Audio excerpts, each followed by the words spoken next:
Shalom teman-teman. Ada sukacita hari ini? Luar biasa ya. Senang banget ya kita bisa ketemu lagi di persekutuan Komra pada minggu ini. Gimana nih kabarnya teman-teman? Kalau Mbak Gwen gimana nih kabarnya hari ini? Puji Tuhan baik. Kalau Mas Pancar gimana kabarnya? Wah, aku juga baik nih teman-teman kebetulan. Dan kalau teman-temannya di rumah gimana nih kabarnya? Semoga teman-teman selalu dalam keadaan sehat dan tetap semangat untuk memulai persekutuan kita pada hari ini. Untuk memulai persekutuan Komra pada hari ini, mari kita angkat satu pujian di bawah kepak sayapmu.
Untuk memulai Komra pada hari ini, mari kita awali dengan berdoa. Tuhan, saat ini kami kembali menghadap kehadirat-Mu. Kami bersyukur Tuhan karena Engkau telah mengumpulkan kami di sini dalam keadaan sehat tanpa kurang suatu apapun. Saat ini kami akan memulai Komra pada hari ini, kiranya Tuhan berkati sertai kami dari awal, pertengahan hingga akhir. Terima kasih Tuhan, haleluya, amin. Oke, seperti biasa nih teman-teman, kalau di Komra itu kita ada bagi berkat. Aku dulu ya mau bagi berkat. Shalom teman-teman. Shalom. Ya berkatnya itu puji Tuhan masih dalam keadaan sehat. Terus bisa jadi MC di persekutuan hari ini. Terus besok, bukan besok sih, lebih minggu ini tuh udah penilaian project. Dan projectnya udah project ketiga, jadi udah project terakhir dan agak lega, dan minggu depan udah balik KBM lagi. Terus kayaknya bulan Juli besok, Juni besok itu mau ikut lomba Pesparawi. Doakan aja semoga lancar. Terima kasih. Kalau Mbak Gwen sendiri gimana nih berkatnya? Shalom teman-teman. Shalom. Berkatnya di minggu ini, puji Tuhan masih diberi kesehatan dan sukacita, terus masih bisa menjalankan PTM walaupun dalam keadaan terbatas, terus juga masih bisa berkumpul sama keluarga, sama teman-teman di minggu ini. Terima kasih. Kalau Mas Pancar gimana nih berkatnya? Ya, salam teman-teman. Ya, berkatnya masih, puji Tuhan masih diberi kesehatan, masih diberi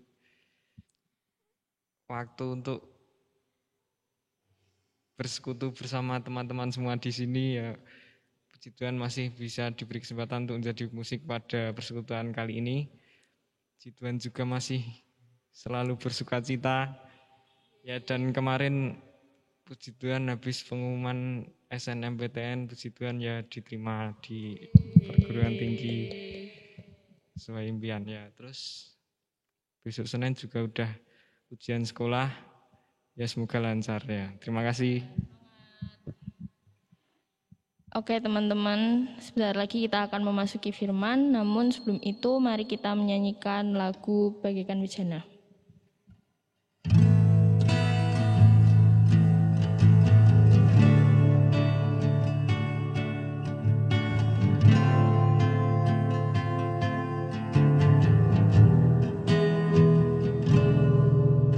Bagaikan bejana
Oke teman-teman, selanjutnya kita akan mendengarkan firman Tuhan yang akan dibawakan oleh Bu Lydia.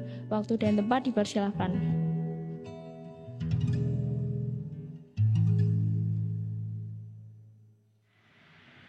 Selamat malam anak-anak semua. Kita bertemu kembali di persekutuan remaja pada malam hari ini. Sebelum kita mendengarkan firman Tuhan, mari kita terlebih dahulu berdoa. Bapa kami ada di surga, kami datang kembali ke hadirat-Mu ya Bapa. Kami mengucapkan puji syukur dan terima kasih karena Engkau telah mempertemukan kami kembali di persekutuan remaja walaupun melalui online pada malam hari ini. Kiranya Engkau selalu menyertai kami, kiranya Engkau memberkati kami, sehingga kami selalu mendapatkan kebahagiaan. Bapa, pada malam hari ini kami akan mendengarkan firman-Mu, merenungkan, sehingga Engkau buka hati dan pikiran kami, sehingga kami dapat mengerti dan memahami akan firman-Mu. Berfirmanlah Bapa, kami siap membaca, merenungkan, dan melakukan dalam kehidupan kami sehari-hari. Dalam nama Tuhan kami Yesus Kristus kami berdoa dan mengucap syukur. Amin. Mari kita baca firman Tuhan dalam Filipi ayat 5 sampai 11. Yang demikian firman-Nya. Hendaklah kamu dalam hidupmu bersama pikiran dan perasaan yang Yesus, yang walaupun dalam rupa Allah tidak menganggap kesetaraan dengan Allah itu sebagai milik yang harus dipertahankan, melainkan telah mengosongkan dirinya sendiri dan mengambil rupa seorang hamba dan menjadi sama dengan manusia. Dan dalam keadaan sebagai manusia, ia telah merendahkan dirinya dan taat sampai mati. Bahkan sampai mati di kayu salib. Itulah sebabnya Allah sangat meninggikan dia dan mengaruniakan kepadanya nama di atas segala nama, supaya di dalam nama Yesus bertekuk lutut segala yang ada di langit dan yang ada di atas bumi dan yang ada di bawah bumi. Dan segala lidah mengaku Yesus Kristus adalah Tuhan bagi kemuliaan Allah Bapa.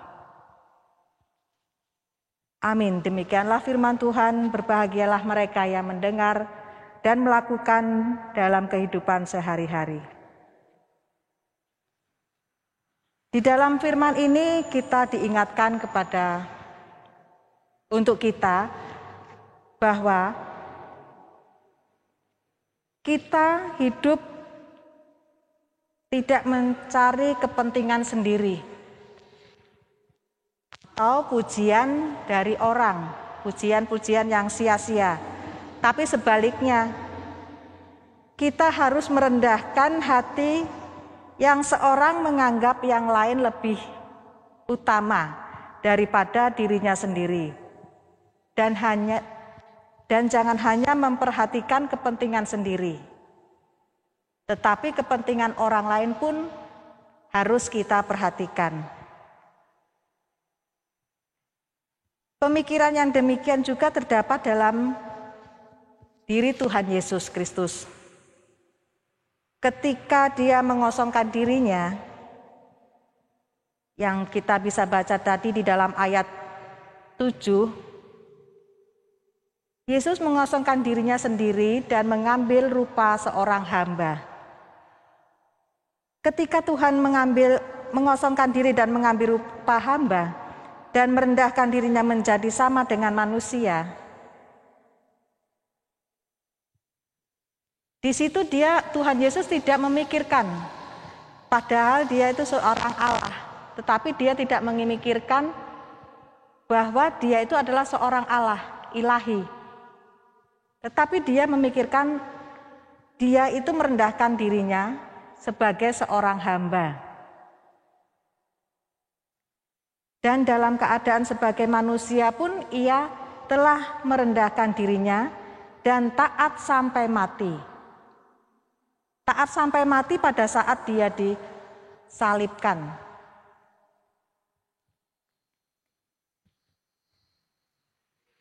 Jadi kita harus menaruh pikiran kita, perasaan kita, seperti apa yang Kristus telah contohkan kepada kita.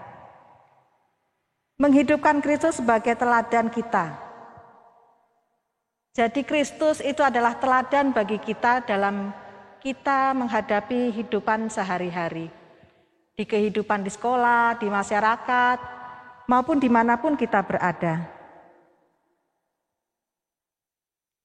Kristus sudah mencontohkan kepada kita untuk merendahkan hati.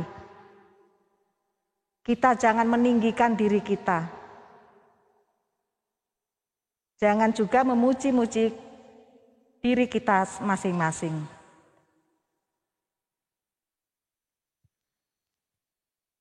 Sebagai teladan kita, model kita dalam standar keselamatan, dalam kehidupan kita sehari-hari.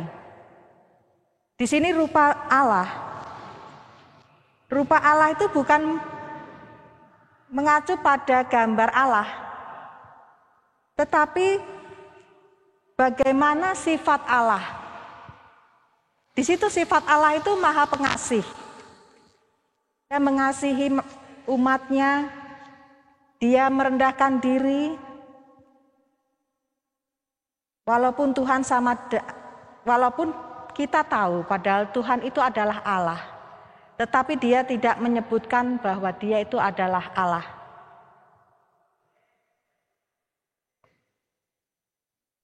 Dalam mempertahankan atau dia menjaga, melainkan dia mengesampingkan rupa Allah.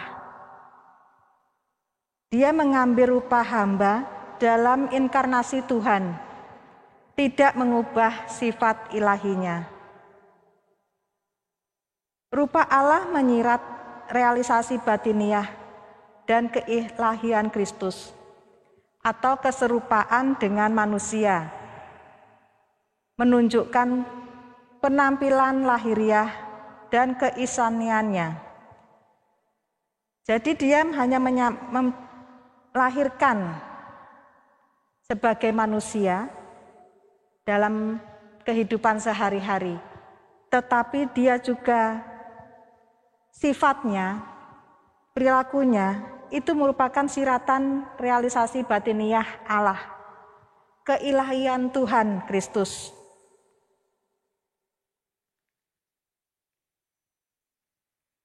Bagi manusia ia tampak sebagai manusia secara lahir, tetapi sebagai Allah ia memiliki realisasi keistanian secara batiniah. Ia juga merendahkan diri dengan pengosongan dirinya.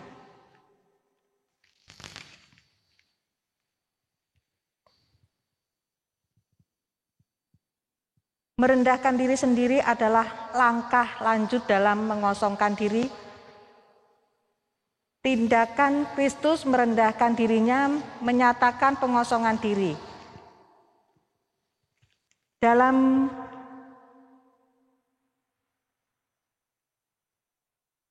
kematian setiap adalah puncak penghinaan terhadap Kristus. Pada saat itu Tuhan Yesus mati di kayu salib. Itu adalah puncak di mana Tuhan Yesus dihina, disiksa. Pada zaman Yahudi, orang Yahudi, kalau kita disalib itu adalah kutukan dan hukuman mati yang dijatuhkan bagi penjahat dan budak. Penghinaan terhadap Tuhan mencakup 7 langkah. Jadi sebelum Tuhan Yesus disalib, dia juga sudah merendahkan diri, dia mengosongkan diri, mengambil rupa hamba, menjadi serupa dengan manusia, dan merendahkan dirinya sendiri, menjadi taat. Dia taat kepada perintah Allah, sehingga dia pun taat hingga mati, dan taat hingga mati di kayu salib. Itu adalah penghinaan terhadap Tuhan, mencakup 7 langkah yang Tuhan hadapi. Tuhan sangat merendahkan dirinya, tetapi Allah meninggikannya.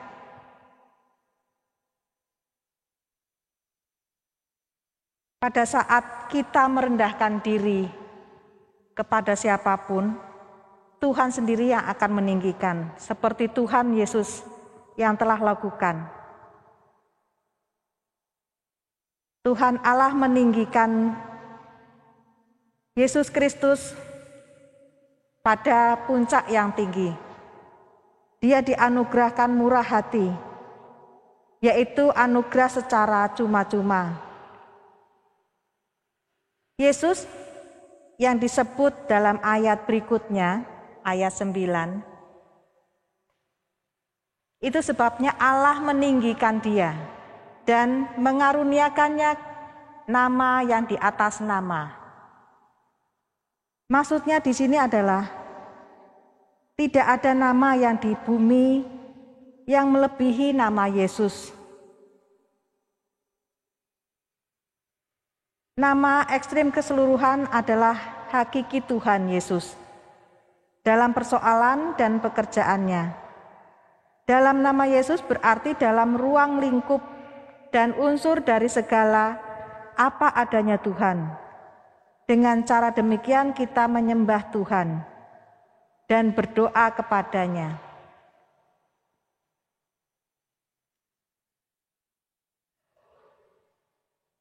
Di dalam ayat 8 juga ada tertulis, dan dalam keadaan sebagai manusia ia telah merendahkan dirinya dan taat sampai mati, bahkan sampai mati di kayu salib. Itulah sebabnya Allah sangat meninggikan dia.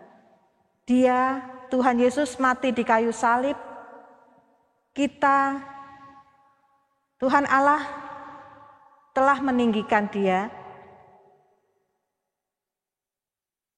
Yang di langit, yang di atas langit itu yang meninggikan adalah para malaikat, yang di bumi itu adalah manusia, dan di bawah bumi itu adalah mereka yang sudah mati.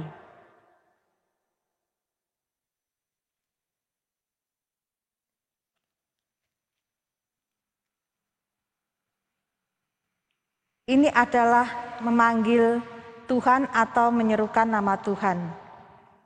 Allah membuat Tuhan Yesus yang sebagai manusia menjadi Tuhan dalam kenaikannya. Karena itu, semua lidah harus mengaku bahwa Dia adalah Tuhan, yaitu menghasilkan pengakuan kita bahwa Yesus adalah Tuhan, membuat Allah Bapa dipermuliakan. Itulah adalah akhir yang agung akan segala apa yang ada. Adanya Kristus dan perbuatannya dalam persoalan dan pekerjaannya. Nah, anak-anak sekalian, di sini kita sudah diingatkan oleh Tuhan dalam firman-Nya bagaimana kita harus merendahkan diri. Jangan saling meninggikan satu dengan yang lain. Tuhan sudah memberikan contoh kepada kita, Dia merendahkan dirinya, padahal Dia itu sebagai Allah. Dia datang ke dunia untuk menebus dosa-dosa manusia. Dia merendahkan diri sebagai hamba. Dia disiksa, dihina, dan Dia pun akhirnya disalibkan di kayu salib dan mati untuk kita. Oleh sebab itu, marilah kita sebagai anak-anak hamba-Nya yang telah ditebus oleh Tuhan, mari kita merendahkan diri, jangan meninggikan. Bila ada sesuatu yang membuat kita menyombongkan diri kita, itu pun Tuhan tidak akan berkenan. Karena dalam firman-Nya itu tadi ada tertulis, bila kita meninggikan diri kita, Tuhan tidak akan meninggikan di sana. Tetapi bila kita merendahkan diri kita, Tuhan yang akan meninggikan dan mengaruniakan kepada kita nama di atas segala nama.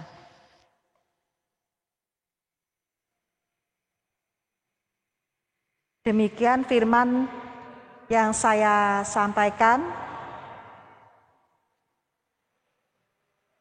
Mungkin kita sebagai hamba-Nya, mari kita laksanakan apa yang telah difirmankan kepada Tuhan untuk kita.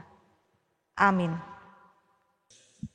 Terima kasih Bu Lydia untuk firman yang telah diberikan. Semoga dapat bermanfaat bagi kita dan dapat kita terapkan dalam kehidupan sehari-hari. Amin. Oke teman-teman, sebelum mengakhiri persekutuan kita pada hari ini, kita mau berdoa terlebih dahulu. Mari kita berdoa. Ya Tuhan, terima kasih karena Engkau telah menyertai persekutuan kami pada hari ini dari awal, pertengahan, hingga akhir sehingga dapat berjalan dengan lancar. Terima kasih juga atas firman yang telah diberikan pada hari ini melalui Bu Lydia. Kiranya apa yang kami dapatkan dapat kami renungkan dan dapat kami terapkan dalam kehidupan kami sehari-hari. Selanjutnya kami akan melanjutkan kegiatan kami, kiranya Engkau berkati juga agar dapat berjalan dengan lancar. Atas dosa dan kesalahan, kiranya Tuhan mau ampuni, di dalam nama Tuhan Yesus kami berdoa dan mengucap syukur. Amin. Untuk mengakhiri Komra pada hari ini, mari kita angkat satu pujian, Sungguh Ku Bangga Bapa.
Terima kasih telah mengikuti persekutuan kita pada hari ini. Jangan lupa untuk terus jaga kesehatan, tetap patuhi protokol kesehatan, dan sampai jumpa di persekutuan minggu depan. Terima kasih, Tuhan memberkati.